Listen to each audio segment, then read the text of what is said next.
Good morning everyone, কেমন আছো সকলে? আশা করছি সকলে তোমরা ভীষণই ভালো আছো। আমরাও ভালোই আছি। ভালো না থাকলেও ভালো থাকতেও হবে, আর দিনগুলো ভালো করে চলতেও হবে। সংসারের কাজকর্ম সব কিছুই করতে হবে, তো ভালো তো থাকতেই হবে। মনে একটু সাহস জাগিয়ে সকালটা আজকে শুরু করলাম। সকালে ঘুম থেকে উঠেই আমার প্রথম কাজ হলো ঠাকুরকে প্রণাম করা। ঠাকুরকে প্রণাম করে ঘরগুলো ঝাড় দিয়ে নিচ্ছি। আর আজকে সকাল সকালই উঠেছিলাম, তারপর গিয়ে আবার একটু শুয়ে পড়েছিলাম। মাম্মাম উঠে পড়েছিল, মাম্মামকে ঘুম পাড়াতে পাড়াতে আমারই আবার চোখটা লেগে পড়েছিল। তো এখন ঘড়িতে প্রায় বাজে 6:30। এখন আবার উঠে তো এই যে এখন ঘরগুলো ঝাড় দিয়ে নিচ্ছি। মাম্মাম সকাল সকাল উঠে পড়লে আমারও কাজকর্ম করতে একটু দেরি হয়ে যায়, তো তার জন্য ভাবলাম ওকে ঘুমটা পাড়িয়ে তারপরেই উঠবো। আর ও উঠে পড়লে একটু পর পরই আমার কাছে আসবে, আমাকে কোনো কাজই তেমন ভালো করে করতে দেবে না। আর মাম্মাম একটু দেরি করে উঠলে আমার কাজকর্ম একটু তাড়াতাড়ি হয়ে যায়, আর হওয়ার পর উঠলে কোনো টেনশনই থাকে না, কারণ একটার পর একটা কাজ থাকেই সকালে ওঠার পর। আর বাসি কাজ তেমনভাবে আমি বেশি করি না, বেশিরভাগই মাই করে। মা একটু তাড়াতাড়ি উঠে তো ঘরগুলো ঝাড় মাই বেশিরভাগ দিয়ে দেয়, কিন্তু আমি আজকে আবার একটু তাড়াতাড়ি উঠেছি বলে আমি দিয়ে দিলাম। আর এখন চলে আসলাম আবার রান্নাঘরে। তো রান্নাঘরের সেলফগুলো ভালো করে এখন মুছে, তারপরে যে গ্যাসটাও ভালো করে মুছে নিচ্ছি। তো কতদিন তো রাত্রেও মুছে রাখতাম, কিন্তু এখন আর ভালো করে মুছে রাখি না, কারণ সেই সকালে উঠে কিন্তু আবার সেই মুছতেই হবে। না মুছে কোনো কাজই তেমনভাবে করতে ইচ্ছে করে না, কারণ ঘরে অনেক তেলচুরা আছে, তো সেই সবই আর কি দৌড় পাড়ে রাত্রে করে। তো তার জন্যই সকালে উঠে আবারও ভালো করে একটু মুছে তারপর সকালে রান্নাবান্না যা করার থাকে তারপর করি। আর এখানে সব রুমের বারান্দাটাও মুছে আসলাম, ঘর তো আগেই ঝাড় দিয়ে নিয়েছিলাম। আর এখন রান্নাঘরটা মুছে নেব, মুছে তারপর চলে যাব ব্রাশ করতে। আর আমাদের রান্নাঘরটা একদমই ছোট, তো বেশি একটা সময় লাগে না, তো দুইজনের মতো শুধু ঢুকতে পারে রান্নাঘরে। আর তেমন একটা অসুবিধাও হয় না, কারণ আমরা রান্নাঘরে রান্না করি, তারপর আমরা মার রুমে খাই, মানে টিভি দেখতে দেখতেই খাই। একটু সকালে উঠলে কিন্তু দেখবে সকালে যে সেই হাওয়াটা আসে না, একদম ঠান্ডা ঠান্ডা হাওয়াটা যখন শরীরে লাগে বেশ কিন্তু ভালো লাগে। এখন তো একটু তাও তাড়াতাড়ি ওঠার চেষ্টা করি। মাম্মাম যখন ছোট ছিল তখন আর একটু দেরি হয়ে যেত, কখনো 7:30 বেজে যেত, এমন হতো আর কি। কারণ মাম্মাম সারা রাত্রি ঘুমাতো না, তো ওকে নিয়ে সারা রাত্রি নিয়ে ঘুরতে হতো, তারপর ঘুমাতে হতো। এই করে করে কিন্তু অনেকটা বেলা হয়ে যেত, এখনও প্রায় অনেকটাই বেলা হয়ে যায়। তো উঠতে যাই একটু তাড়াতাড়ি, কিন্তু উঠতে পারি না। কিন্তু এখন থেকে একটু চেষ্টা করছি যে না, এখন থেকে একটু সকালে উঠবো। সকালে উঠলে একটু কাজ বাজও তাড়াতাড়ি হয়ে যায়, আর সকালে উঠলে এমনিও মনটা বেশ ভালোই লাগে। সকালের বাসি কাজ বাজ সেরে ব্রাশ করে চলে আসলাম স্নান করে ঠাকুর ঘরে। তো মা তোর ঘরের পুজোটা দিচ্ছে, আর আমিও জল নিয়ে চলে আসলাম তুলসী গাছে জল দেওয়ার জন্য। তো তুলসী গাছে জল দিয়ে আবার চলে আসলাম শিব মন্দিরে। তো আজকে মার একটু তাড়াই আছে, কারণ মা বলল একটু মেসোর ঘরে যাবে।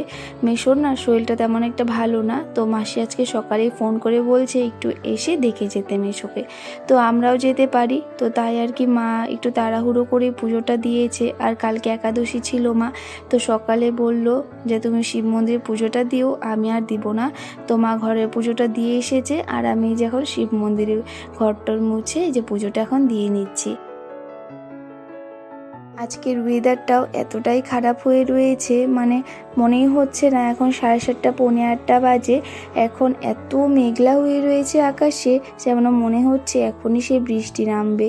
তো ভাবছি তো মেসের ঘরে যাব, তো জানি না যেতে পারবো কি না। যদি বৃষ্টি নামে তাহলে হয়তো যেতে পারবো না। আর মাম্মামও ঘুমিয়ে আছে, ভেবেছি মাম্মামকে রেখেই যাব। তো এখানে দেখো আমার শিব মন্দিরে পুজোটা দেওয়া হয়ে গেছে, আর এখানে ঘরে এসে দেখি মারও পূজাটা দেওয়া হয়ে গেছে। আর এখানেও একটু ঠাকুরকে ফুল দিলাম, দিয়ে তারপরে যখন চলে যাব রান্নাঘরে। আর মা আজকে একটু তাড়াহুড়ো করেই পুজো দিয়েছে, আর সব ফুল উঠাতেও পারেনি, আজকে তেমন একটা ফুল তার জন্য নেই ঠাকুরের কাছে। তো মা একটু বেশি করে ফুল দিয়ে ভালো করে সাজিয়ে গুজিয়ে ঠাকুরকে দেয়, তো আজকে আর দেয়নি, কারণ মার মনটাও তেমন একটা ভালো না। তো চলে আসলাম রান্নাঘরে, এসেই আগে ভাতটা বসিয়ে দিয়েছি, কারণ বরমশাই আজকে উঠে পড়েছে একটু তাড়াতাড়ি। ভাতটা হয়ে গেছে আর এখন আমি বিন আর আলুটা ভেজে নিচ্ছি। আর বললাম না আজকে ওয়েদারটা খারাপ, শুধু ভাবছিলাম যে রান্না করছিলাম আর ভাবছিলাম যেতে পারবো কি না, কারণ যেদিন ভেবেছিলাম যাব আমি মেসোকে দেখতে ওই দিনই আমার দাদুর অ্যাক্সিডেন্ট হয়েছে, তো তখন তো আর সেই যাওয়াই হয়নি। তো আজকে ভেবেছি যাবো, কারণ মেসোর আজকে অনেকটাই শরীর খারাপ। ভাজিটা ঢেকে দিয়ে তারপরে যে চলে আসলাম বিছানাটা উঠানোর জন্য, মানে রান্না করছি আর ফাঁকে ফাঁকে এসে যা কাজ আছে করে নিচ্ছি। কারণ আজকে মাম্মাম উঠে পড়েছে, বর তো আগেই উঠে পড়েছে, তো বিছানাটাও খালি হয়ে গেছে, তো ভাবলাম তাহলে আগে উঠিয়েই নিই, কারণ একটু পরেই চলে যাবো আবার। তো এখানে দেখো মাম্মাম উঠে আমার সাথে গল্প করছে, বলছে মা এইটা ওইটা, মানে ওর যখন কথা শুনে না তো কি বলবো, ও একটার পর একটা জিজ্ঞেস করতে থাকবে, বলতে থাকবে মা এটা কি ওটা কি বলতেই থাকবে, আর সব কিছুই ওর উত্তর দিতে হবে, না দিলেই ওর মাথা একদম গরম হয়ে যায়। আর আমার কিন্তু বেশ ভালোই লাগে, কারণ ও আমার সাথে গল্প করতে থাকে আর আমি কাজ করতে থাকি। তো আমরা বেরিয়ে পড়লাম মেসোর বাড়ি যাবো বলে। বরমশাই খেয়ে দিয়ে এসেছে, তো আমাকে একটু ঘুরিয়ে নিয়ে এসে আমাকে বাড়িতে রেখে আবারও চলে যাবে দোকানে, কারণ দুদিন থেকে দোকানও খোলা হচ্ছে না। ও তো ছিল মামার বাড়িতে, কালকে রাত্রে এসেছে। তো যাই হোক, এখানে দেখো মেসোর ঘরে চলে এসেছি, আর মেসো না একদমই কথাও বলছে না, কিচ্ছু না, দেখো চোখটা বন্ধ করে এভাবেই থাকছে। আর এই হলো মাসি, যে সারাদিন মাসোর সাথেই থাকছে। যাই হোক, মাসির ঘরে কিন্তু বেশি একটা টাইম দেরি করিনি, কারণ বর্মশাই আবার দোকানে যাবে। তো আমি চলে এসেছি ঘরে, এসে আগে খেয়ে নিলাম, মাম্মামকেও খাইয়ে দিয়েছি। আর মাম্মাম তো খুব কান্নাকাটি করছিল যখন আমরা গিয়েছি, কারণ ওকে নিয়ে যায়নি। সে তো ভেবেছি মাম্মাম হয়তো খুব কান্নাকাটি করবে, কিন্তু মা ওকে বলেছিল আমি নাকি ইঞ্জেকশন দিতে গেছি, তো সেটা শুনে আর কোনো কান্নাকাটি করেনি। এখন না মাম্মামকে ছেড়ে আমার একদমই যেতে ইচ্ছে করে না, কারণ যেখানেই যাই আমি মাম্মামকে নিয়ে যাই। আমি যখন যাচ্ছিলাম মনটা খুব খারাপ লাগছিল যে মাম্মামকে নিয়ে যাচ্ছি না, আর ও কান্নাকাটি করছিল না, এটা শুনে আরও মনটা জানি না কেমন একটা করছিল। ওকে কখনো মা বাবার কাছে রেখে আমি কোথাও যেতে পারিনি, কারণ মাম্মাম খুব কান্নাকাটি করতো, আমাকে ছাড়া থাকতেই চায় না, তো তার জন্য যেখানেই যাই ওকে নিয়ে যায়। দেখো বৃষ্টি এখন পড়ছে, সেই সকাল থেকে এরকম ওয়েদার হয়ে রয়েছে। সবাই তো ওই যে কাপড় মেলছে আর কাপড় উঠাচ্ছে, তো দিদি এখন আর কাপড় উঠাবেই না, বলো থাক। চলে গেছে মাসির ঘরে, আর আমি ঘরটা মুছে আবার চলে আসলাম রান্নাঘরে। এখন রান্নাটা বসিয়ে দিয়েছি, আর আজকে কি রান্না করছি চলো দেখিয়ে দিচ্ছি। তো এই যে এখানে বানাবো পনির রসা, তো এই যে এখানে পনিরগুলো ভেজে নিচ্ছি। আর এই যে এখানে কি বলে এটার নাম ভুলে গেছি আমি, তো এটা দিয়ে একটা বড়া করব। তো মা একটু হালকা ভিজে রেখে চলে গেছে, তো আজকে এই দুই পদই রান্না করব। আমার না এই শনিবার আর রবিবারটা না বেশ ভালো লাগে, কারণ আমাদের ঘরে শনিবার রবিবারে পুরোটাই নিরামিষ হয়। হ্যাঁ, শনিবারে সবাই খায়, কিন্তু রবিবার শুধু মা খায়। মা যেহেতু খায় তো সবার জন্যই নিরামিষই হয়, তো আলাদা করে কখনো মা মাছ রেখে দেয়, পরে গিয়ে মাছটা রান্না করে দেয়, কিন্তু বেশিরভাগই রবিবারটাও নিরামিষই হয় খাওয়া। আজকের পনির রসাটা করব আলু আর পটল দিয়ে। তো এখানে পটলগুলো ভেজে নিচ্ছি, আর এখানে কয়েকটা আলুও চুলে নিচ্ছি।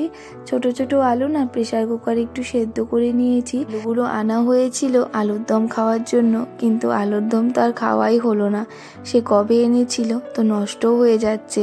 তো মা বলল এই সবগুলো দিয়েই আজকে পনির রসাটা বানিয়ে নেও। আর না পনির রসাটা মশলা দিয়ে খাওয়ার থেকে ভালো লাগে আলু দিয়ে, একটু পটল দিয়ে বা একটু সবজি টবজি দিয়ে একটা তরকারি করলে কিন্তু বেশ ভালো লাগে। আর যাই হোক, তো পনির রসাটা হয়ে গেছে, আর এখানে বানিয়ে নিচ্ছি চাল কুমড়োর বড়া করব। তার জন্যই দেখো ওখানে চাল কুমড়োর ভিতরে একটু সর্ষে বেটে দিয়েছিলাম, বড়া খেতে কিন্তু বেশ ভালোই লাগে। আর তারপর রান্নাবান্না সেরে সব কিছু পরিষ্কার করে নিয়ে কলপার থেকে বাসনগুলো ধুয়ে নিয়ে আসলাম। যে ব্লগটাও এখানে এন্ড করছি। তোমাদের ব্লগটা কেমন লেগেছে কমেন্ট করে বলো। সবাই খুব ভালো থেকো। রাধে রাধে।